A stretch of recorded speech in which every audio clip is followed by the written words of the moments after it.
Welcome to Expert Second Opinion. Investigators discuss the optimal management of HER2-positive gastrointestinal cancers. This is medical oncologist Dr. Neil Love, bringing you excerpts from a CME meeting we held on Thursday, January 8th, 2026 in San Francisco during the Gastrointestinal Cancer Symposium being held during that time. The moderator for this meeting was Dr. Lionel Kankeu Fonkoua from the Mayo Clinic in Rochester, Minnesota, and the faculty included Dr. Haley Ellis from the Massachusetts General Hospital and Harvard Medical School in Boston, Massachusetts, Dr. Eric Van Cutsem from the University Hospitals Leuven in Leuven, Belgium, and Dr. Zev Wainberg from the UCLA School of Medicine in Los Angeles, California. Dr. Ellis began the meeting with a presentation on HER2-positive biliary tract cancers, followed by Dr. Wainberg, who commented on HER2-positive gastroesophageal cancers, and finally Professor Van Cutsem, who talked about HER2-positive colorectal cancer. To begin, Dr. Fonkoua presents a case and questions from the community survey. The first case here is a 78-year-old lady with HER2-amplified biliary tract cancer that received frontline therapy with chemoimmunotherapy. Progressed predominantly in the liver, resulting in some hyperbilirubinemia at 3.7 T-bili, not amenable to stenting.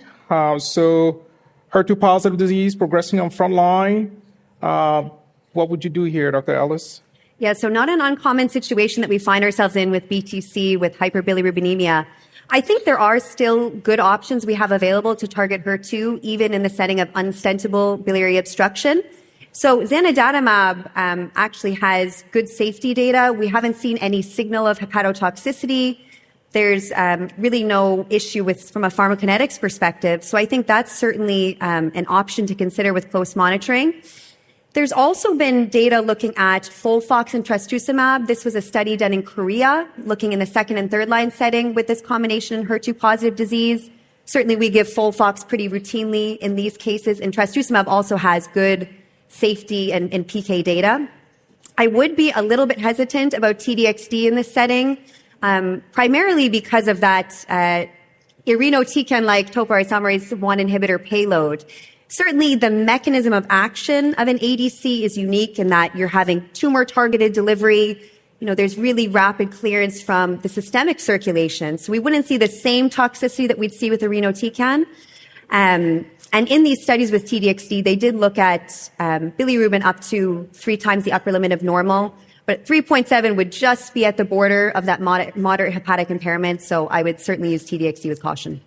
Agreed. And I'm glad you mentioned FOLFOX. Obviously, that's the safest chemotherapy regimen in this setting. And sometimes, depending on the hyperbilirubinemia, you could always start there as a bridge and then introduce the targeted therapy later. The second case, a 72-year-old, maybe Zev can help us here. 72-year-old lady with HER2-positive biliary tract cancer with a reduced ejection fraction of 40%. Role of TDXD versus zanidatamab in such patients. Is cardiac dysfunction a showstopper, a preference of ADC versus bispecific here?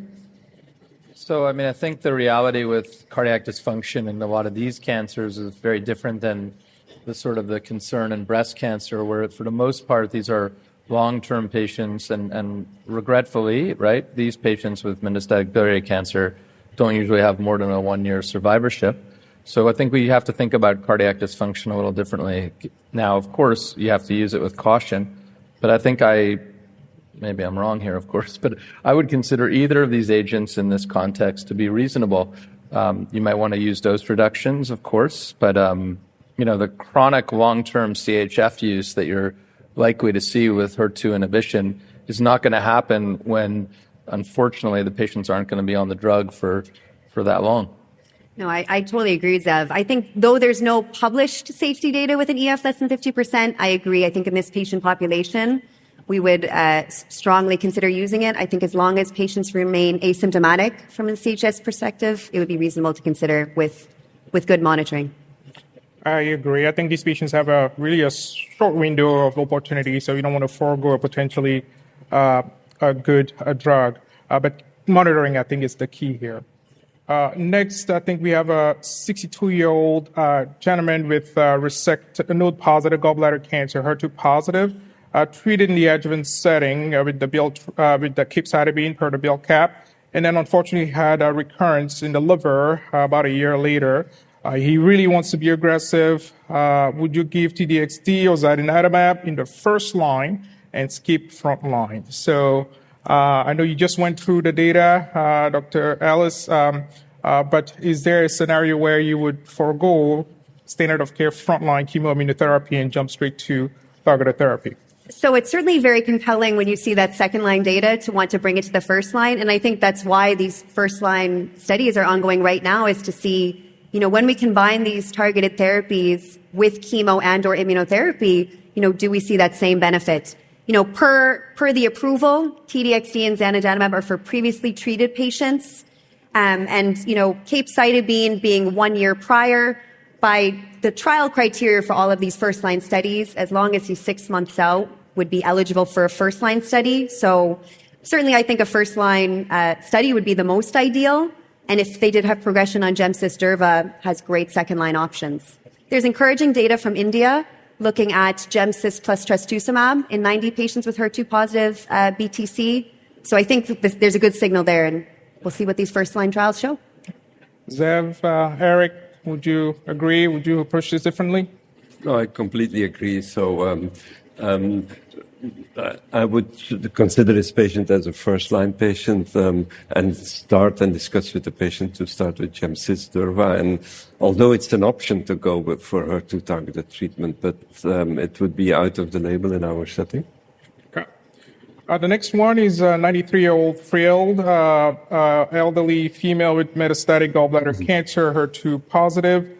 And how would you treat this patient in the front line? Again, kind of similar question, different picture in terms of the patient. Is age just a number here, or would you approach this differently? Maybe Eric? It's of course difficult without seeing the patient, but a 93-year-old patient with an ECOG-2, usually in our setting, it's best supportive care. It's for sure not chemotherapy in this setting. In an in-depth discussion, if the patient really insists in an HER2-targeted therapy, frontline could be an option. The question is, of course, which one? Do we go for trastuzumab alone? Do we go for zanidatamab with a patient like that? Trastuzumab deruxtecan, an ECOG-2, 93-year-old patient, that's something I would not do in this setting. Zev, I see you. Yeah, I mean, I think it probably offers something. I think, there is a little... Look, 93 ECOG-2 is hard to consider full dose chemotherapy. I certainly agree with Eric. Probably offer some anti-HER2 targeted therapy, maybe with zanidatamab. We've, safe agent as long as you're conscious of the diarrhea. Yeah, I think the data is obviously very compelling, and the safety profile, the tolerability of zanidatamab seems tolerable. So I guess at least I'll give the patient the benefit of the doubt and maybe give it a try. I mean, these are sometimes the difference between the United States, where we tend to overtreat patients, right? I mean, that's reality. What Eric is reflecting is a reality. We discuss right? more the best supportive care option in this type of patients, but it's an individual decision, of course, with the patient. Dr. Ellis, you have a 70-year-old gentleman with metastatic BTC, status post frontline chemoimmunotherapy, progressing. He has two targets, HER2 and FGFR. I assume this is probably an FGFR2 fusion. How do you pick here between anti-HER2 and anti-FGFR? I know the topic here is HER2, but Dr. Ellis, you want to take that one? Yeah, what a unique case. Certainly seeing concurrent FGFR2 fusions with HER2 positivity would be very rare. I'd love to know how exactly they're defining HER2 positive. If this is IHC3+ in an FGFR2 fusion, it's certainly challenging to think about. Of course, we consider, the toxicity profiles of HER2 agents versus these FGFR inhibitors, which can have a lot of on and off-target toxicities. What's the winner in terms of what's really driving the biology is hard to say. I think, HER2 is such a heterogeneously expressed marker in BTC. FGFR2 fusions tend to be a very early driver event and a clonal rearrangement, so it's a little bit more homogeneous across tumors. But it's hard to say what is the right sequence. Probably maybe FGFR fusions weigh out a little bit in terms of being the strongest driver, but I think honestly we would try both, and I think the future is combination therapies. There's probably a lot of crosstalk in terms of downstream signaling and resistance. Yeah, I agree. I think with the data with FGFR2, obviously we have a number of agents approved. We have a number of clinical trials. And I think in my practice, I've actually sequenced patients with 2, 3, 4 FGFR and going on 3, 4 years. So I think this will definitely be a difficult decision, but I'll probably lean towards starting with an FGFR inhibitor in this setting. A different opinion from the panel here, or looks like we agree? Last one here is an 81-year-old gentleman with CKD, metastatic cholangiocarcinoma, has an IDH2, HER2 IHC2+, progressed on frontline chemoimmunotherapy. Would you target HER2 or IDH2 in the second line?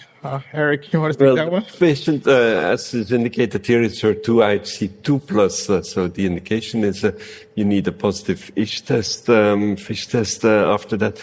If it would have been IHC3+, then I would go for HER2 targeted therapy, or IHC2+ with a positive FISH test, then I would do also HER2 targeted therapy. But if it's really HER2, IHC2+ FISH negative, and IDH2 mutation, I may go for targeting IDH. Well, we don't have an approved IDH2 inhibitor, at least in cholangio. So would that change your approach, Dr. Ellis? Yeah, I think this is a slightly different situation than the last case where I think you have really two strong drivers. HER2 IHC2+, I agree with Eric, is hard in the setting of being ISH negative potentially, and IDH2. We don't have any approved agents in cholangio.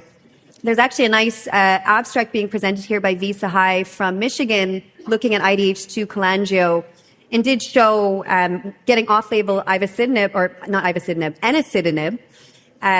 does have a median PFS of 4 months, getting it in sort of the nth line setting. So certainly I think this is something that we would try and get off-label enasidenib for. The toxicity profile is very good, but IDH is a little bit of a unique biomarker in cholangio, and that it's not this very strong growth suppressing marker to target.